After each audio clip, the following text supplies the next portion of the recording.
All right, good morning, two-stroke turbo fans. Again, we are looking at a non-two-stroke car, but still a unique, cool four-stroke car. This is my own personal car. It's a 1962 Rambler American. It is a 400 series, but I have changed the labeling to Super because I like that better. And you'll see that we have a couple suitcases. The car is being loaded up. We're going away for a wedding weekend on the coast. One of our dear friends' daughters is getting married, and we're gonna join in the celebration. The funny thing is, there are no pets allowed in the hotel or on the wedding weekend at all. Stella has just assumed that she's going with us. She is going to be heartbroken that she is not allowed to go, but it's kind of funny. I don't even know how she got in there, but doors open. I guess that's an open invitation for a dog to go for a ride that likes to go for a ride. Funny. So back to the car. We're going to take this thing on a 500-mile trip. Hope it makes it. The battery was dead yesterday. I did pump up the gum wall tires, and there's a little bit of a noise coming from the engine that I'm not super happy with. That wasn't there before. But the oil's changed, has new tie rod ends, and a new drive line, and it's almost all the way packed. So I'm hoping it does well. Gas prices are now up to almost $6 a gallon for regular. It gets it averages about 22 miles per gallon. That's pretty good. So I imagine we'll have to put a full tank in it or more. I think it holds about 12 or 14 gallons. It's so funny. She is just determined that we're going someplace. Still, you're not going. You're not allowed. I don't know how to break it to you, girl. But so anyhow, we got our Bluetooth adapter, our cell phone charger, all of the modern amenities except for airbags and crumple zones and anything to do with door bars or safety features. We do have seat belts. That's good. I did put the seat belts in. The car did not come with them, so we're going to be safe. So let's journey on and see how far we get. Hopefully we don't have a breakdown. I've got my toolbox, I've got my jumper cables, I've got my tow strap, I've got a flashlight, a jack, a spare. If you prepare, usually nothing goes wrong, so hoping that's the case. Let's get going. So Princess Doggy Poo has found her place. It's not in the old Rambler. We're taking the old Rambler on a long test drive today, or a long drive I should say, to a wedding. And I've got my diagnostic tool here, which is an old rake handle, a wooden dowel, and I'm trying to diagnose that growling noise that I'm hearing. Simply just stick it into the engine compartment, wherever, touch the area that you want to diagnose, and then you just put your ear to the end. I think I figured it out. My alternator is very loud. So I've been shoving this right here, and I don't know if you can hear that. I'll put the phone up against the thing. The bearings in my alternator are not happy. I hope it makes the trip. So it's not that old. I converted it from a generator. I can just actually feel the vibration just by touching it with the wooden dowel. So, oh boy. Hopefully we'll make it. Okay, so after much deliberation and consultation with my better half, we have decided actually to abort taking the Rambler on a 500-mile beach trip just because we don't want to have any car trouble. I'm on the fence. I think the alternator might make it, but I'd rather it not. So the Rambler's probably going to get parked. It's too bad. But I can hear that growling bearing noise. Let's see if you can hear it too. It just unnerves me a little bit. It's too bad. We're all packed up. Okay. Give it a little bit of gas. I don't know if you can hear that low growl.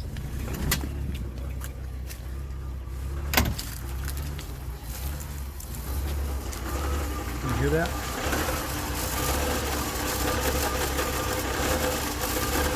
Right up here. Right in there. right there, right up in there. So unfortunately, I think the Rambler's going to stay home for the weekend. That's a big bummer. Mission aborted. Welcome back, two-stroke turbo fans. Welcome to my parking lot. Cars that I am working on actively. You wouldn't know that, but the Willys is running. CRV is running again. Stella is over there laying down in the parking lot with her belly to the sun. It's going to be 84 degrees today, 90 degrees tomorrow. What state are we in? Portland, Oregon, and this is almost November. What is going on? The Reliant is waiting for some parts. The transmission's getting rebuilt, and the Vespa next to the, you can see, is doing a semi-wheelie, just sitting there. It's missing its axle stub and wheel bearing, trying to get that figured out.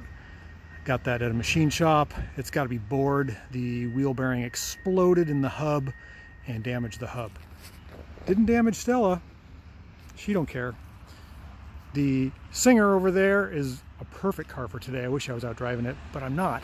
I'm stuck working at the shop, giving you weather reports and showing you my dog's belly. It's kind of embarrassing. We're working on the Rambler. You guys love this car. I love this car. I've had this car for 15, 20 years. It's a car that my wife and I got married in. It has 40,000 original miles, and it's been a joy to own. It was a customer's, and he kind of delayed on getting some work done. Sat here for almost a year, and I was like, I gotta have that car. This whole side of the car was wiped out, like creamed, like sideswiped. So I fixed all that, repainted the car, put the new white walls on it, and I've been enjoying it. It's a great cruiser. It is so comfortable to drive. It's not fast, but it does have the 130 horsepower overhead valve, 196 CID engine with double overdrive second and third. Pretty good. What are we doing? So we were going to take this car to the beach. Oops, bumped into a pole. My wife and I were going to take this car on a romantic beach vacation, sort of a weekend thing, last weekend for a wedding. And a bunch of growling noises from the engine. I was so disappointed. It sounded like I couldn't tell if the timing gears were stripping, if a piston had cracked. I thought for sure it had a cracked skirt and a piston. It just sounded like it. It just sounded terrible.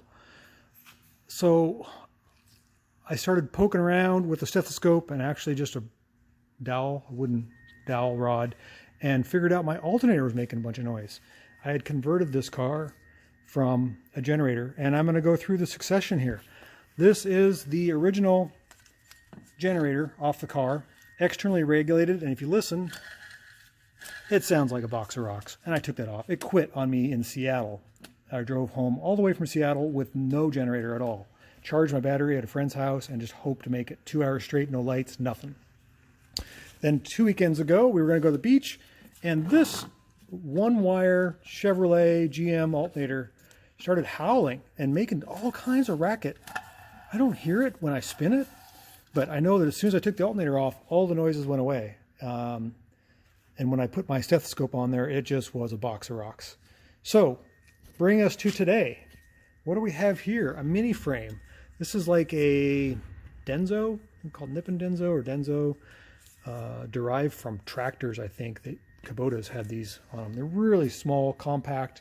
I'm not going for high amperage. I think it's only 35 amp, but it is quiet. Listen, you can't even hear it. It just spins so nice. It's a one-wire Denso. So that leads me to filling the space in the car. Went from that to that to that. It's the Alternator, or I should say Dynamo Evolution. It's a Dynamo Evolution. So we got the battery out of the car, and we're looking down in here. I got my light on so you can see what we're doing. And I got to make a bracket. So I've got this upper bracket here. I think that'll work. And this bottom bracket I'm fooling around with. I need to make a spacer or weld something so it doesn't wiggle around. Trying to get all the belts to line up. Plump. Let's see, where are they? Right there. Right there. I got to get the fan belt. Can't really see that. The fan belt to line up with the crankshaft belt to line up with the alternator belt. That's the only things that require a belt. Those 3 things. So I'm working on that, and hopefully it'll be nice and quiet. I just love this thing being so quiet. I am so happy. I thought I was going to have to rebuild the engine, but supposedly the engine's good. I mean, it's 40,000 miles. It should be, right? So we got to get together.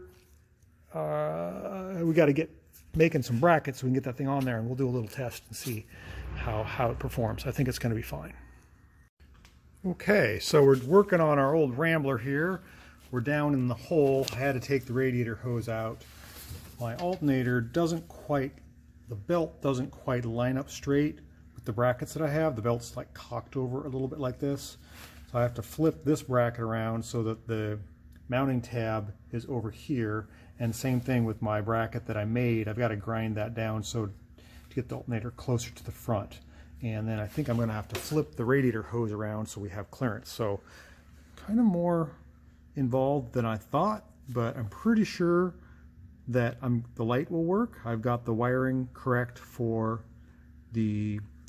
what was the generator light on the dash, and I'm happy about that. And it spins silently. So if I can fix this. Oh, and the belt seems to rub on my bracket. I've got to shave that off a little bit down there. So we got some work to do. All right, so if you look around my garage floor, you'll notice that there's clutter and tools spread out all over.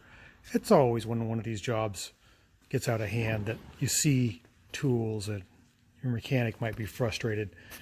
We do have an alternator on our car. It is wired, but it took a while.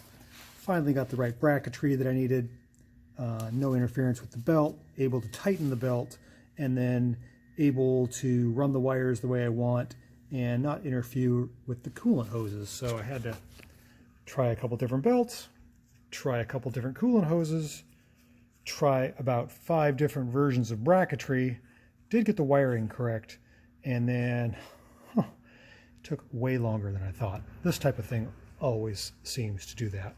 So here we are, pretty much the whole day later, I don't know, 6 hours later, and I have my alternator on my car. Probably would have been cheaper and way faster to put the generator back on, but that's not who I am. Okay, so after spilling coolant all over the floor, having to undo the radiator hose, trying out 5, 6, 7, about 11 different belts to find the right size, electrical connections, zip ties, chargers, a temporary bracket. This was my template bracket for making the alternator slide. Getting it all to fit down in there, making sure the radiator hose doesn't heat up the alternator, doesn't burn the wiring, doesn't get hit on the exhaust. You wouldn't think it would be that hard. You can kind of see it right there. Getting the belt straight. Let's turn this thing on and see if it all works, shall we? That's kind of the frosting on the cake, or proof in the pudding, or any type of dessert menu. So this is our dashboard. We should be able to turn the key on and the generator light will come on. Yes, it does. It's that red light right there. That's our oil light over there. And so if I turn the key, start the car, come on. Okay, it went off. Oil light's off, generator light's off. It's running rough. The choke is on. Yeah, it's a little sooty. You can see that exhaust pipe there. It has an exhaust heat choke. Ah, listen to the sound of silence though. Can you hear that? It just sounds like an engine. There's no whirring, there's no belts rubbing, there's no bearing noise. Rev it up a little bit. It's a little rough because it's too rich. There's not enough heat to get that choke to kick off. But, oh my goodness, that's nice. New belt, new radiator hose, new clamps, new everything. But you know what? I got the Rambler back. That's what matters. Okay, yes, finally, you will notice there is an empty bay here in my shop. And Stella is, what is Stella doing? Being such a good girl. Think it's time to go home? I bet you do. And this thing's out here purring. Sounds like it always has. It has a little bit of valve clatter, but no more groaning, growling. Sounds like piston slap or like just a weird, terrible vibration. I'm gonna rev it up here a little bit. Yep. I can hear the alternator whirring. In other words, it's charging the battery because the battery hasn't been charged for a while. The belt is straight down there. The little compact alternator looks really good, clean. Oh, I'm happy. Stella, are you happy? We got to enjoy these fine days of October, these hot days, and drive this thing now. I really enjoy it. Notice my driving lights. I have the very bright white driving light, and when I turn the turn signal on, I'll show you. I think this car has four-way flashers. In fact, I'm sure it doesn't. So I just turn the turn signal on. See how the turn signal turns the driving light to a warm white color? Pretty cool. I engineered that all myself. Really fun to play with these old cars. I love them a lot. Thanks for watching. We'll catch you on the next video.